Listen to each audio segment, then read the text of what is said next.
خود بھی گمراہ ہوں گے اور لوگوں کو بھی گمراہ کریں۔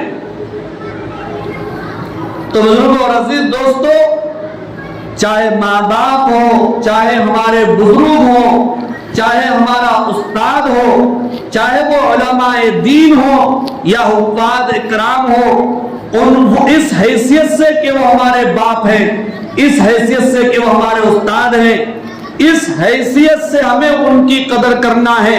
ان کے اعمال کے جواب دہ اللہ کی بارگاہ میں وہ خود ہے، اللہ کی بارگاہ میں وہ خود ہے۔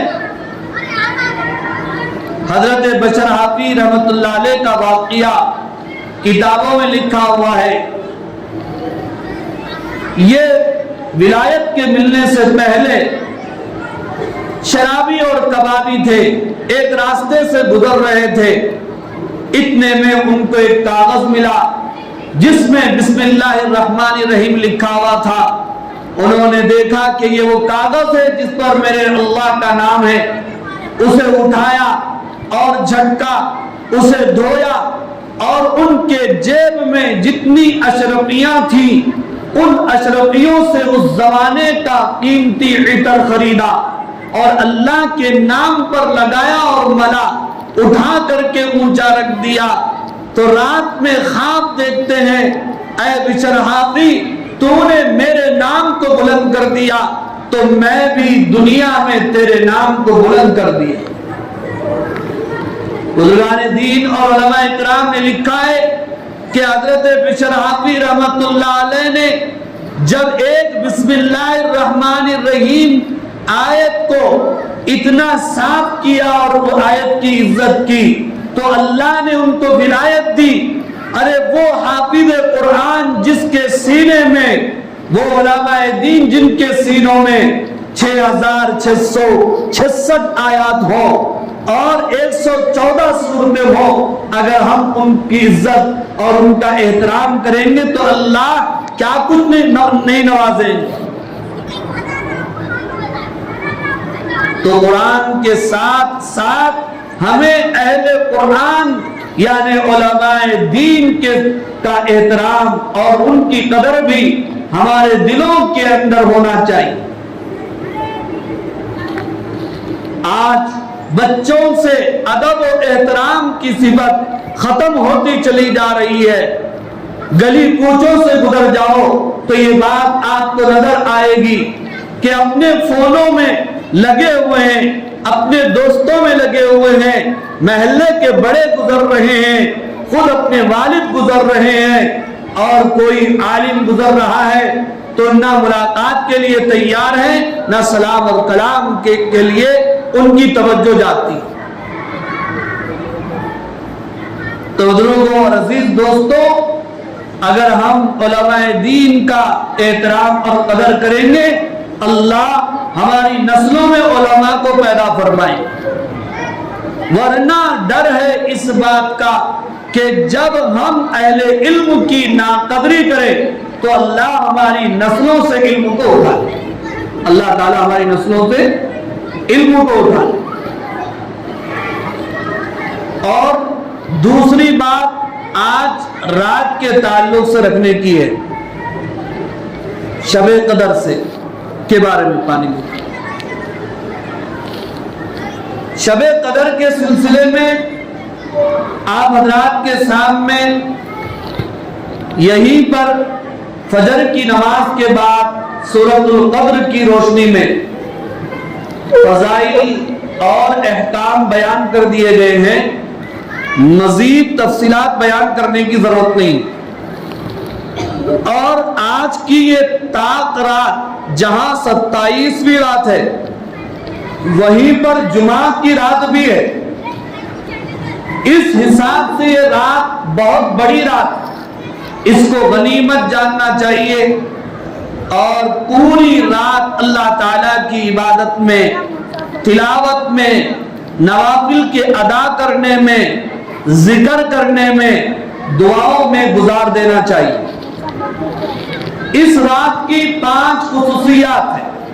اس رات میں اللہ نے آسمان سے قرآن مجید نازل فرمایا، یہ رات کی عبادت 1000 مہینے کی عبادت سے افضل اور بہتر ہے۔ اس رات میں فرشتے اترتے ہیں، حضرت جبرائیل امین آتے ہیں اور عبادت کرنے والوں سے مصافحہ کرتے ہیں، اور 4 آدمیوں کے علاوہ اس رات میں سب کی بخشش ہو جاتی ہے۔ کتنے آدمیوں کے علاوہ؟ 4 آدمیوں کے علاوہ۔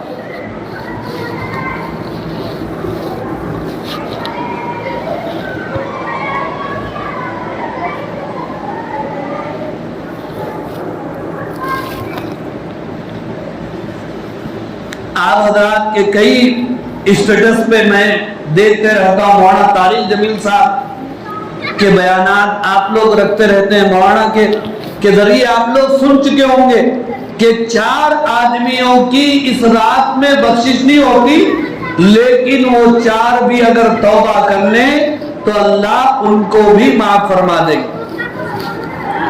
4 میں سب سے پہلا کون ہے؟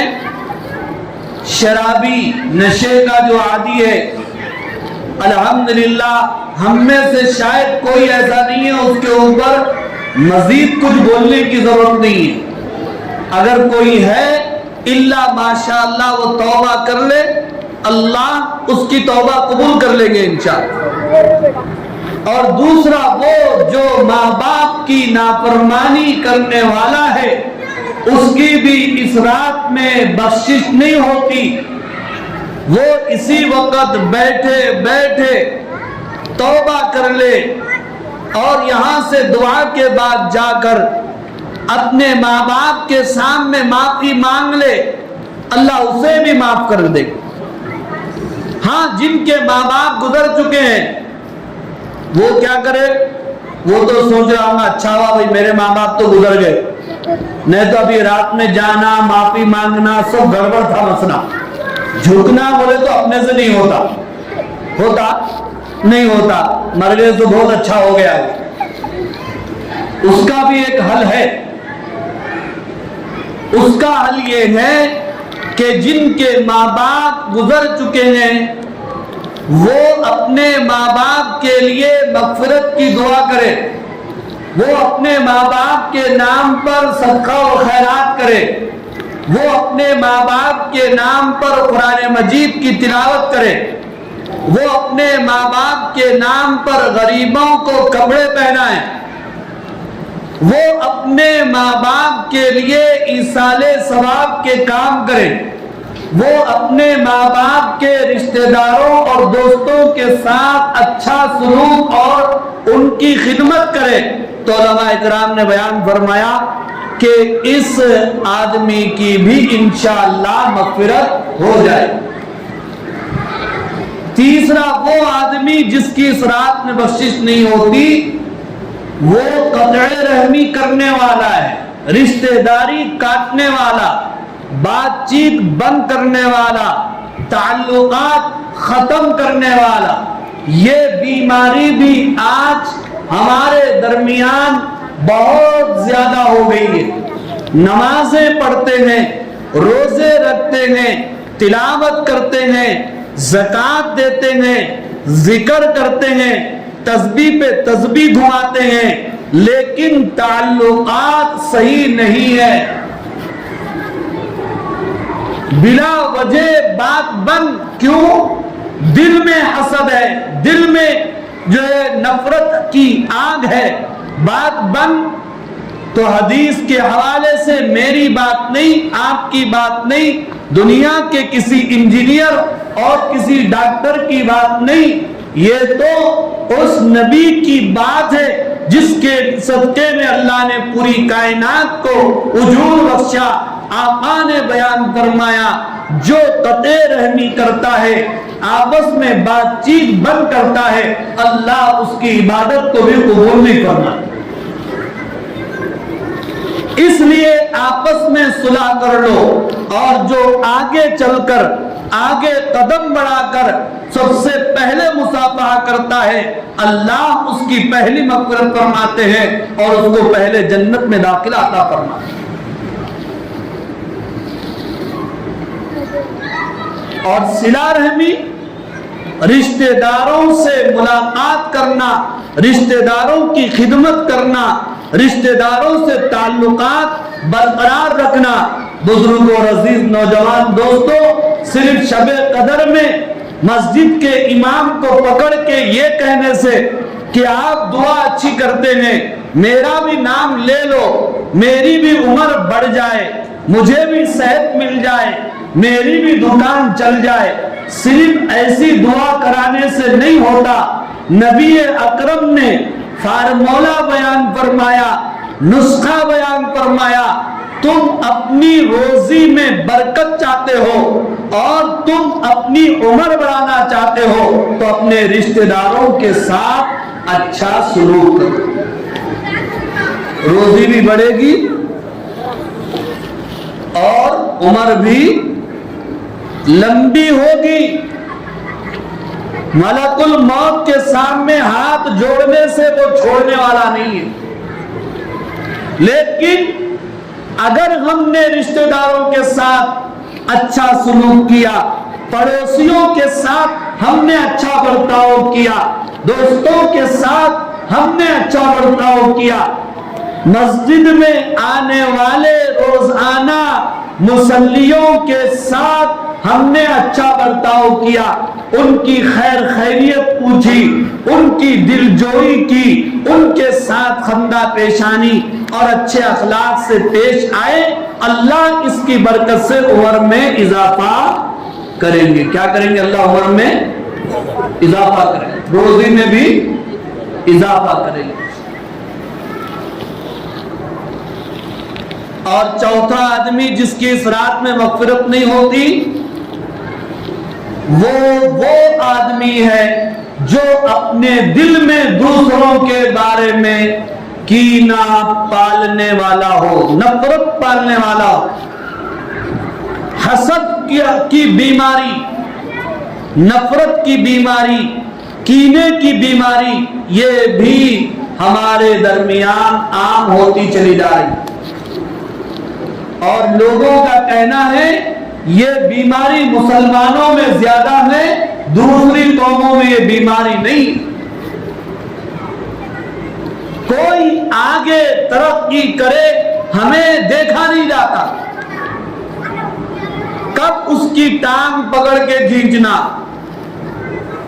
وہ کشتی کا واقعہ آپ لوگوں کو معلوم ہوگا، ایک کشتی میں مختلف بیارل میں کھیکڑے سپلائی ہو رہے تھے اور مختلف ملکوں کے کھیکڑے تھے، اس میں ایک بیارل ہندوستان کے کھیکڑوں کا بھی تھا، دوسرے ملکوں کے جتنے بیارل تھے وہ پورے کے پورے بند تھے، لیکن ہندوستان کے بیارل کا ڈھکن کھلا ہوا تھا۔ ایک آدمی دیکھا، بڑا تعجب میں پڑ گیا، وہاں کے ذمہ داروں سے پوچھنے لگا، سارے بیارل تو بند ہیں لیکن یہ بیارل اس کا ڈھکن کیوں بند نہیں ہے؟ تو لوگوں نے بتایا کہ جناب وہ جو بیارل ہیں وہ مختلف ملکوں کے ہیں، اس میں جو کھیکڑے ہیں وہ آپس میں متحد اور ایک جیتی ان کھیکڑوں میں، اور یہ بیارل ہندوستان کا ہے۔ کہاں کا ہے؟ بولو بھائی، ہندوستان کے کھیکڑوں کا بیارل ہے یہ۔ دوسرے بیارل کے کھیکڑوں کی خاصیت کیا ہے؟ ایک کھیکڑا اوپر چڑھتا ہے، دوسرے کھیکڑے اس کو اوپر چڑھانے کے لیے اپنا کھانا دیتے ہیں، لیکن ہندوستان کے کھیکڑوں کا حال یہ ہے، ایک چڑھتا ہے 10 پکڑ کے اس کو نیچے کھینچتے ہیں۔ تو ایسے بیارل کا ڈھکن لگانے کی ضرورت کیا ہے؟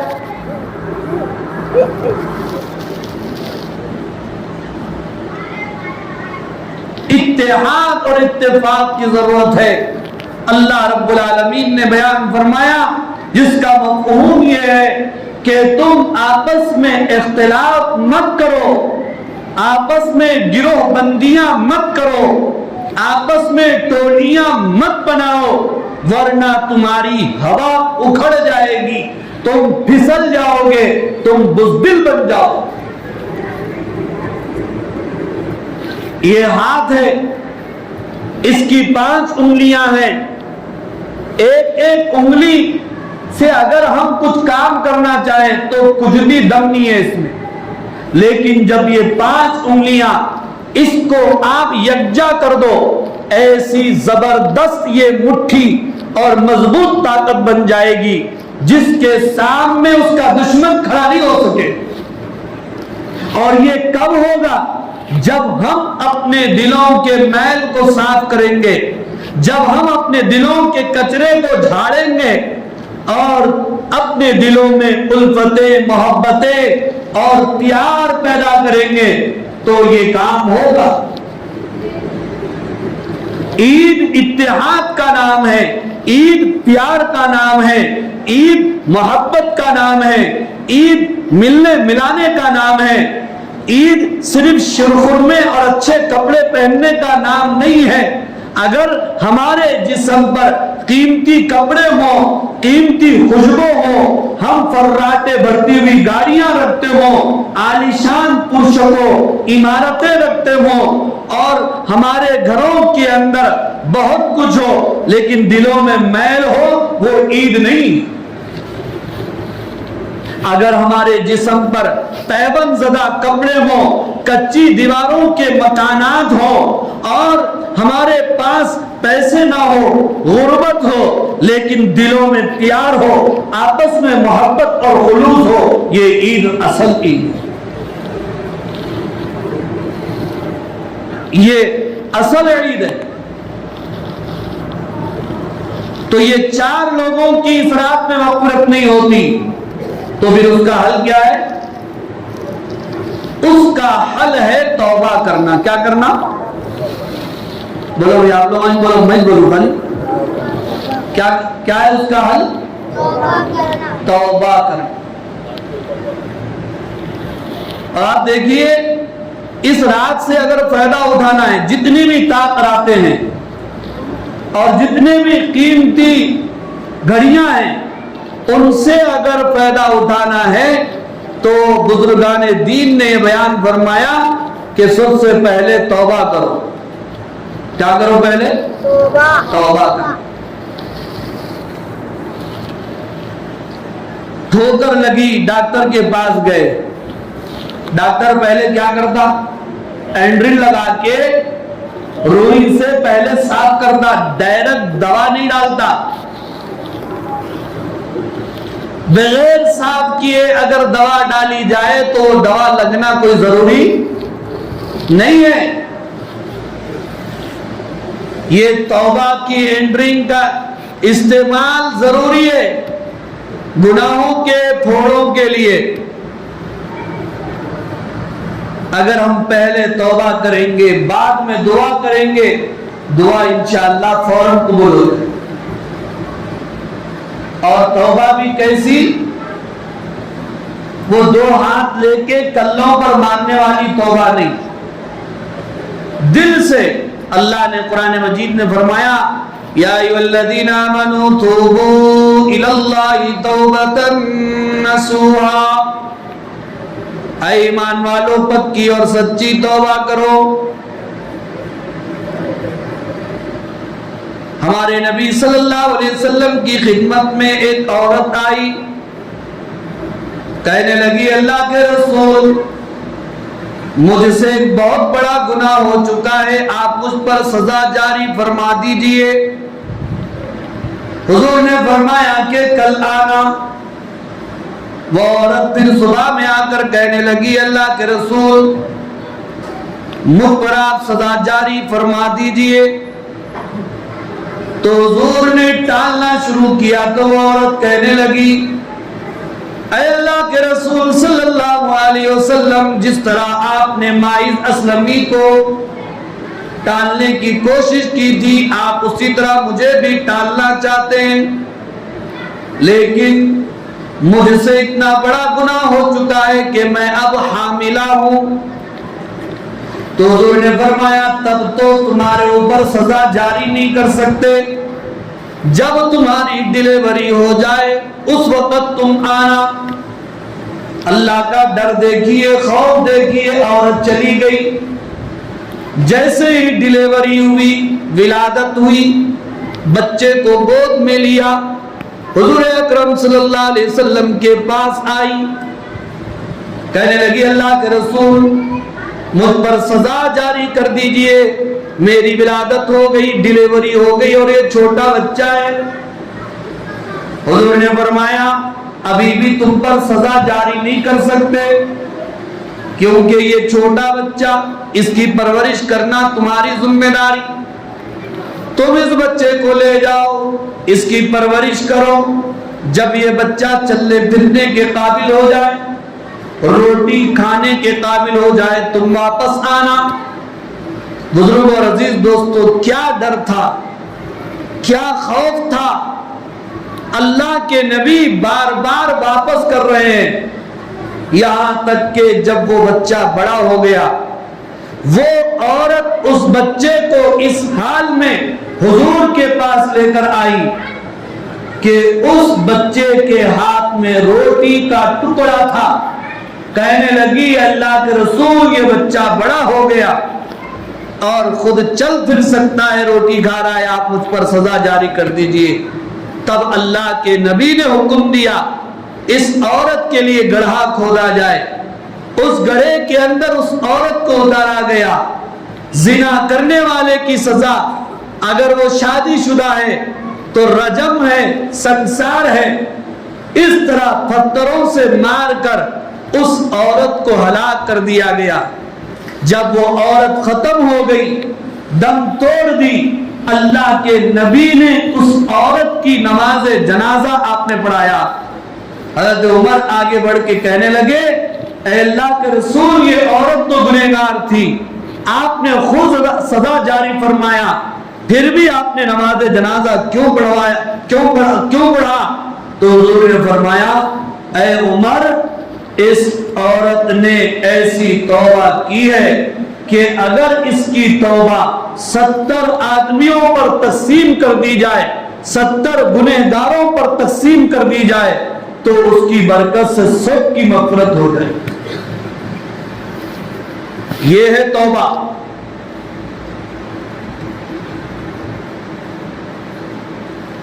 فرعون کو کون نہیں جانتا؟ فرعون تھا، متکبر تھا، ظالم تھا۔ حضرت موسیٰ علیہ السلام نے ایمان کی دعوت دی، فرعون نے تو قبول نہیں کیا۔ فرعون کی بیوی حضرت آسیہ نے سنا، بات سمجھ میں آ گئی، انہوں نے کلمہ پڑھ لیا، فرعون کو اطلاع پہنچی۔ فرعون نے پہلے تو آسیہ کو سمجھایا، لیکن ایمان کا نشہ وہ ہوتا ہے جب چڑھتا ہے تو اترتا نہیں ہے۔ حضرت آسیہ نے کہا میں نے کلمہ پڑھا، میں اب ایمان سے پھر نہیں سکتی۔ فرعون نے دیکھا کہ آسیہ ایمان سے پھرنے والی نہیں ہے تو اس نے خطرناک سزا تجویز کی، اپنے کارندوں کو حکم دیا، جلادوں کو حکم دیا آسیہ کو سب کے سامنے لٹا دیا جائے اور آسیہ کے کپڑے اتار لیے جائیں اور آسیہ کے ہاتھوں میں اور پیروں میں کیل ٹھوک دیے جائیں۔ بزرگوں اور عزیز دوستو، توبہ ایسی ہوتی ہے۔ فرعون کے گھر میں رہنے والی حضرت آسیہ، ان کے لیے کیا کم تھا؟ دولت تھی، جائیداد تھی، ہیرے تھے، جواہرات تھے، سونا تھا، چاندی تھی، نوکر تھے، خدمت کرنے والے تھے، عالیشان بنگلے تھے، نرم گدے تھے، قسم قسم کے کھانے تھے، عزت تھی، وقت کی ملکہ تھی، وقت کی رانی تھی، فرعون بادشاہ کی بیوی تھی، لیکن آسیہ نے توبہ ایسی کی تھی کہ فرعون کی کسی دھمکی نے آسیہ کو ایمان سے ٹس سے مس نہیں کیا، اپنی جان کو اللہ کے حوالے کیا، جام شہادت کو نوش کیا، لیکن ایمان کو فرعون کے حوالے نہیں کیا. توبہ ایسی ہوتی ہے.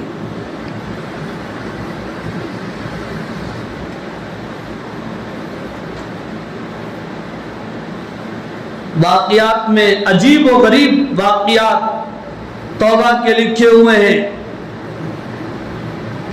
حضرت حسن بصری رحمت اللہ علیہ کا زمانہ ہے. ایک بہت بڑا مالدار آدمی, اس کا ایک بیٹا تھا, باپ کا انتقال ہوا, باپ کی دولت تھی, ماں بڑی پرہیزگار تھی. بیٹے کو سمجھانے لگی لیکن وہ نہ سمجھا, باپ کے پیسوں کو گناہوں میں اڑا دیا, یہاں تک کہ وہ بیمار ہو گیا. ماں ہوتی ہے, ماں ہوتی ہے. اگر کوئی آوارہ ہو گیا محلے والے امید چھوڑ دیتے ہیں, کیا بولتے ہیں, وہ کبھی نہیں سدھرتا. لیکن ماں یہ بولتی ہے یہ میرا لال ہے, آج نہیں تو کل پیلا ہو جائے گا. کیا ہو جائے گا؟ پیلا ہو جائے گا, سدھر جائے گا میرا بچہ. حضرت حسن بصری رحمت اللہ علیہ کے پاس جا کر کہنے لگی میرا بیٹا بیمار ہے, آپ دعا کے لیے تشریف لائے. حضرت مصروف تھے, کہنے لگے میں نہیں آ سکتا, یہاں تک کہ اس کا انتقال ہو گیا. لیکن انتقال سے پہلے اس نے اپنی ماں کو نصیحت کیا, امی جب میرا انتقال ہو جائے تو ایک کام یہ کرنا کہ مجھے مسلمانوں کے قبرستان میں دفن نہ کرنا, اس لیے کہ میں اس قابل نہیں ہوں کہ مسلمانوں کے قبرستان میں مجھے دفن کیا جائے, مجھے علیحدہ جگہ دفن کرنا. بزرگوں عزیز دوستوں, وہ مر رہا تھا لیکن مرتے مرتے اس نے سچی توبہ کی, اللہ نے اس کی توبہ کو قبول کر لیا. حضرت حسن بصری جب سو گئے, خواب میں ان کو حکم ہوا اے حسن تجھے کیا ہو گیا کہ تو میرے ایک ولی کے جنازے کو پڑھنے سے انکار کر گیا. وہ نیند سے بیدار ہوئے, اس نوجوان کے گھر پہنچے, دروازے کو دستک دی, ماں نے دروازہ کھولا. حضرت حسن بصری کو اپنے سامنے دیکھ کر اس ماں کو اپنی آنکھوں پر یقین نہیں آ رہا تھا, لیکن حضرت حسن بصری نے اپنا پورا خواب بیان کیا. توبہ یہ ہوتی ہے.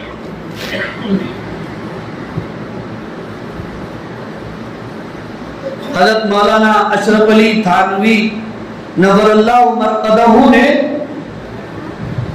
ایک واقعہ لکھا ہے. ایک کافر